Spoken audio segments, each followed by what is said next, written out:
Luke, good morning. Thanks for coming on. My pleasure. Let's start with the announcement. Are you surprised Anthony Brindisi says, I'm not going to run? In some ways, yes. You look at the political landscape and what he's been able to do, and, he's by far the best candidate Democrats have.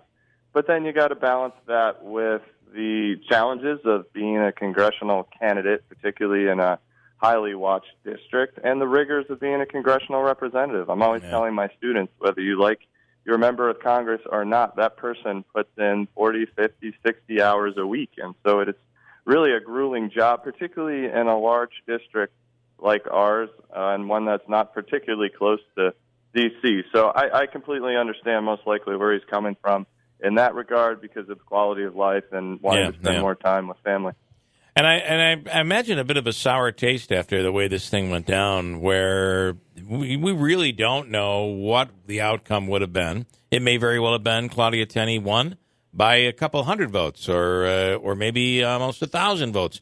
It may have been Brindisi was the winner. That's a very sour taste, I think, for not just the candidates, but for the public as well, knowing that there were a lot of votes that just didn't end up getting counted.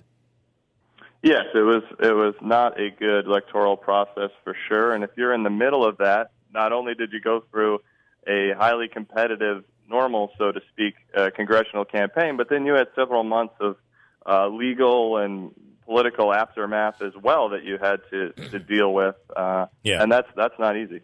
I have somebody yelling at me already here saying, are you trying to say that Claudia Tenney didn't win fair and square? No, I'm not saying that. I'm saying that I'm sure Ms. Tenney would rather have had all of the votes and not gone through all of the votes counted and not gone through this craziness.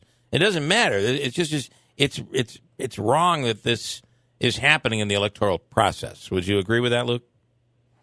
Yes, the electoral process was flawed. That's not to take anything away from the legally recognized victor. It's more to point out that it needs to be fixed moving forward for the good of all of us.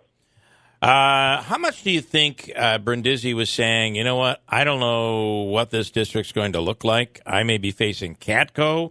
You think that played a little bit of a role in his decision?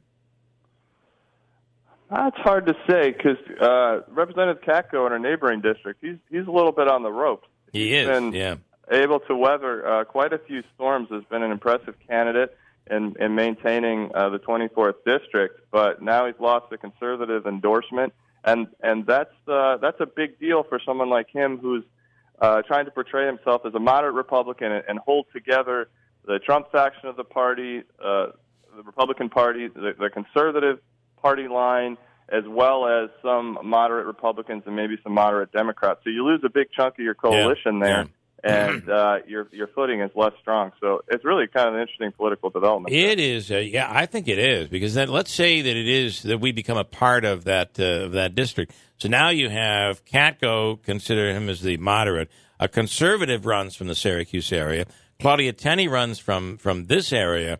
Boy, we've got a really split-up primary that actually could benefit Claudia Tenney if you think about it. I thought so, too. Yeah. Well, it's hard to envision how it's all going to unfold, of course. There's many moving pieces. But if we proceed from the assumption that the new commission system puts forth two plans, and per the new process, they get rejected by the legislature, and the Democrats are in control of the redistricting, then I think there's a good chance that's going to happen.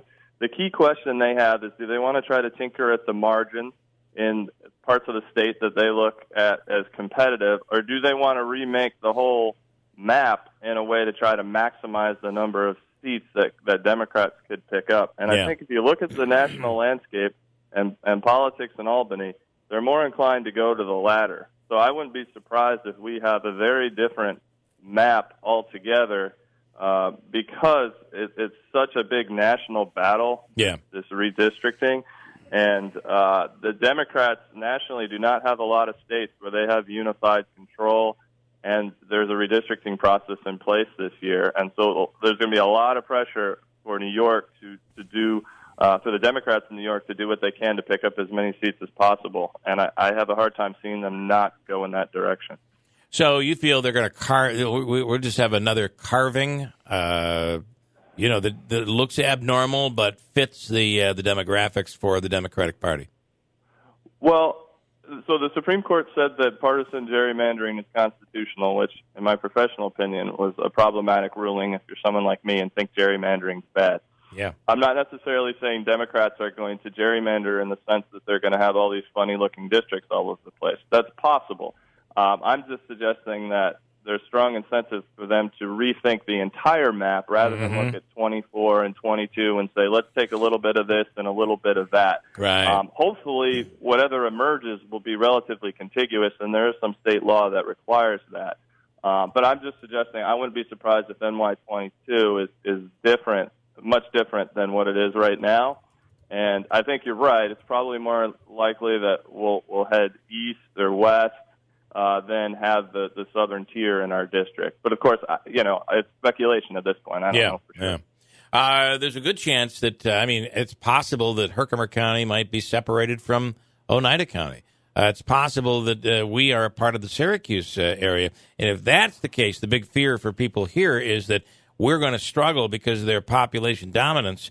We'll struggle with having a local candidate going forward or a local winner going forward. Yeah, so if we're adopting the mindset of Democrats potentially trying to map out favorable districts, then you're looking at the urban centers throughout upstate and how to create districts where you have one or more of those that give you a registered voter advantage, going from Utica to Syracuse to Rochester and so on. So, yes, perhaps Utica is somehow isolated, with Utica-Rome is somehow isolated, or perhaps it's married up with a Syracuse. And in that case, yes, I think the Syracuse politics of it will dominate and overshadow Utica for sure. Can you walk us through the redistricting process, how that will happen? Sure. So there's a 10-member commission set up, and this is an effort to try to avoid gerrymandering. And there's these what are called nonpartisan commissions that have been used in other states to try to draw boundaries because they want to try to get some of the political machinations out of this. And so the interesting thing is that political scientists know that nonpartisan commissions are not that much better empirically at drawing less partisan districts than state legislatures. But anyhow, we've got a 10-member commission that's in charge of this. They have to put forth a plan for redistricting, and then it goes to the legislature. And the legislature can reject the plan with a 2/3 vote. So that's why the Democratic advantage in the Assembly and the Senate is so key here. And if they reject two plans, then basically the legislature is able to amend the proposal, and they can amend it significantly if they want. So right now we're waiting for, I believe, some more census data to come in, some final numbers in terms of where people live throughout the state, and that'll come in sometime in the fall, and then I believe the plans will be hashed out, and that legislative process will unfold. Do you see? Will this include the state race, like for instance, the Assembly and the Senate? Yes, those districts also get. Because if you look at the former Claudia Tenney district, which is now Brian Miller's, I mean that is just the worst example of egregious gerrymandering. And if you talk to people in the know, they almost all unanimously say it was done as punishment to Claudia Tenney when she was in the Assembly. Yeah, I mean, it's a difficult political process drawing districts, particularly when the people in office are in charge of drawing them. Yeah. And so it's nearly impossible to remove a partisan competitive dynamic from it. There's some talk that you can go to computer-generated models that sort of take human beings out of it altogether. But then the downside of that is you're not necessarily thinking about communities and historic ties and subcultures in big states. So there really just isn't a perfect way to do it. And human beings are self-interested, and that gets into this process one way or another.